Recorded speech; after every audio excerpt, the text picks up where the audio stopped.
We are live and good morning. Hey, this is the 5amMesterScrum Scrum Show.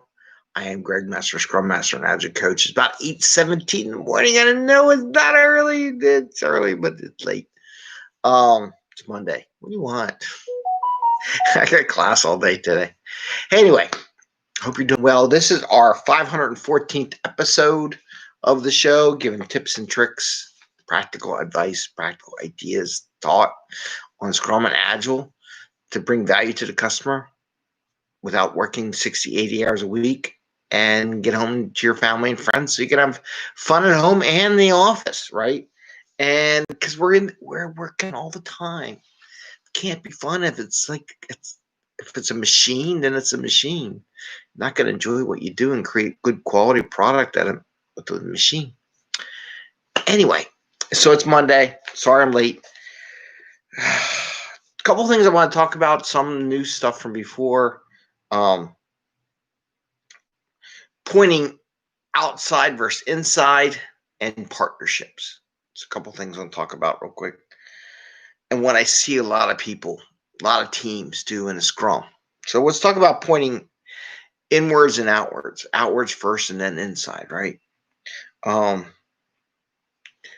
Every one of the teams, say there's a blocker, they always want to point outside a dependency. There's always something outside that prevents somebody from doing something personally, in a team, whatever. It's their fault. It's the politicians. It's the government. It's this, right?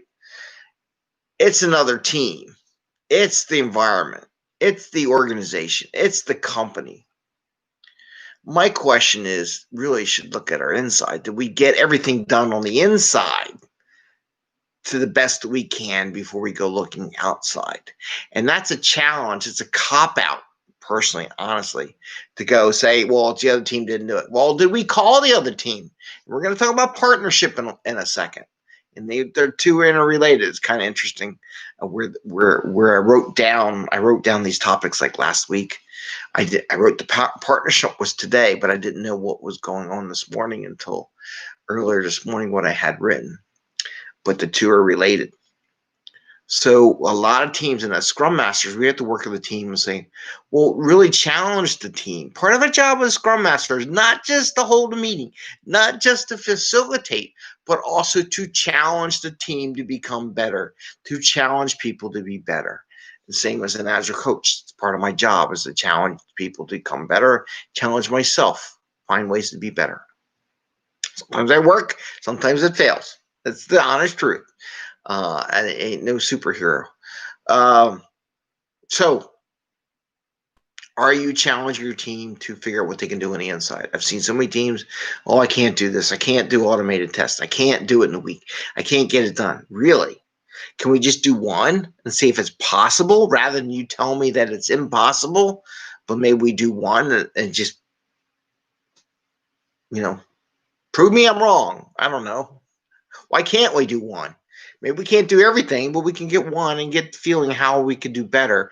Could it be possible to do all of it? Maybe it's not possible to do all of it. Maybe it's only possible to automate 80% of what we need. Let's automate the right 80%. 100% automation is not necessarily the answer.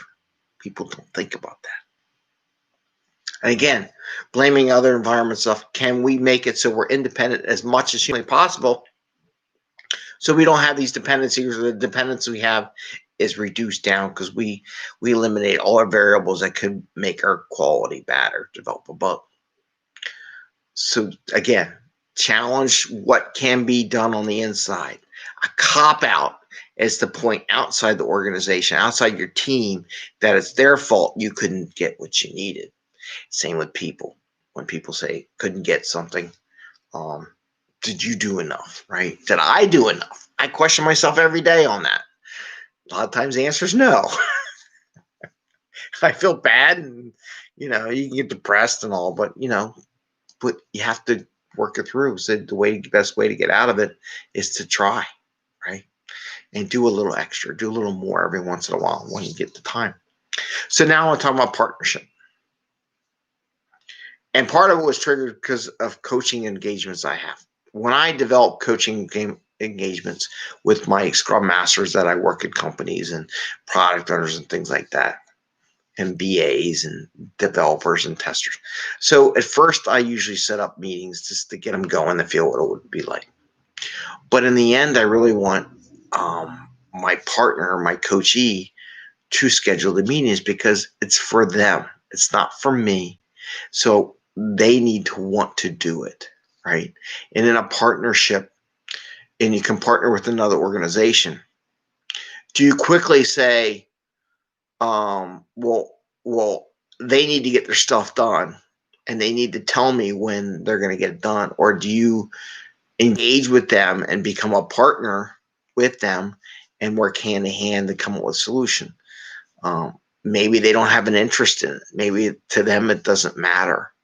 You have to express what your value is in that relationship, that partnership with that other organization. And you have to do that by engaging with them, right? It may not be a top priority on the list. I don't know. People make mistakes. They forget stuff. And you have to remind it. I've had a couple companies with partners. It's very hard to do. Even with my wife the other day, I'll just give you that example where she got her first shot for the vaccine and she's not feeling too good about a week later, right? And her stomach's bothering and everything. She want to eat. But yet she wants me to pull out a big slab of salmon and cook that up for everybody. I'm like, well, you're not hungry. You're not going to eat that much, right? Why am I just do chicken nuggets for the kids? They like chicken nuggets. It's easy. You're not going to eat much anyhow. I went and did it anyhow, made a dinner, but that's the partnership. Like you had this expectation. Sure, I will do it and make you happy. But it's not, but the value that I'm giving you right now, because this is what you said you wanted to do, ain't there. Because you're not going to eat it.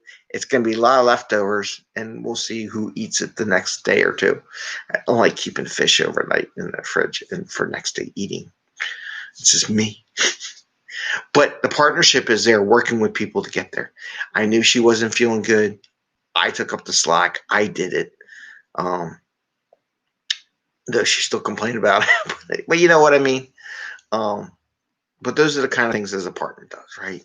So in a partnership, in a relationship with two people, you may not hear from somebody. You need to reach out and say, what's up, right? With a lot of my coachees, every once in a while things coming. There's stuff goes on. I check with them every once in a while. How you doing? I haven't heard from you in a while. You doing okay? I leave it at that. They want to come back and schedule, hey, let's schedule a meeting back to a regular schedule. Let's do it. But now that's the beauty of Scrum. And I'm kind of going off a little bit. I want to talk about the Scrum thing. The nice thing about Scrum is you get a regular cadence, right? Myself, when I do coaching sessions with people, a lot of people have a regular cadence. And I know when the days are. The day before, I'll send them a message. We meeting tomorrow just to confirm, because I know stuff happens. Get busy. Got a job app. I don't know. Something works crazy. Wife's crazy.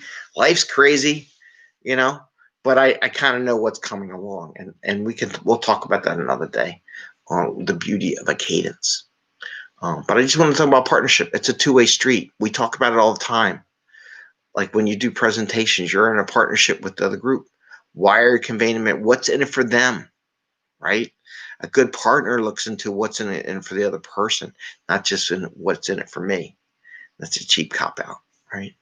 But you want to know what it is in for them, and what it is in for me that I have this partnership. What goes on in that? What I'm like looking to gain, right? So there's a couple of things. Anyway, so what I have two things. Looking at the outside all the time when you really need to concentrate on the inside and get your inside stuff together and act together. And two, the partnership. Partnership's a two-way street. It's not dependent upon, hey, it's their job. Sometimes a partner just says, okay, I got it. I will follow up with you because I haven't heard from you in a while. And that's what a partnership does. And if you get really in sync as a team, it flows. It'll just flow that way. Hey, where you been? Right? And I do the same thing with a lot of my teams. When I have my engineers, they disappear for a day. I go, what's going on? I reach out to them and find out how's it going. I don't wait for them to tell me that they got a bug. It's me. When I hear them go quiet for a while, I know something's wrong. I reach out and see what's going on. I don't wait for them to tell me, hey, Greg, I'm blocked. I go find them. That's what I do as a Scrum Master. I don't wait, but I don't pester them all day long either, because I know what if they're telling me, they'll tell me, they'll communicate. We'll develop this communication. When they go quiet, I go, how's it going? You okay? Right? So that's some things. So there's two things. Don't always look at outside as the answer. Check the inside. Make sure you're a cop out is that you're blaming the outside when the inside needs to be fixed up a little bit. And that partnership is a two-way street where you work together with each other and you cover each other's back. Okay? That's what I got for Monday. I know those are deep things. It's a Monday deep mental thing and partnership thing. Give us a thumbs up if you like the show. Ring the little bell if you want to get a notification when we go live. And you have a great day. Today I get to take an SBC class, started my first day. 5 days of school. I'm getting kind of old for school, but I got 5 days. I'm always learning. Here we go. All right, take care. Have a good day. Bye.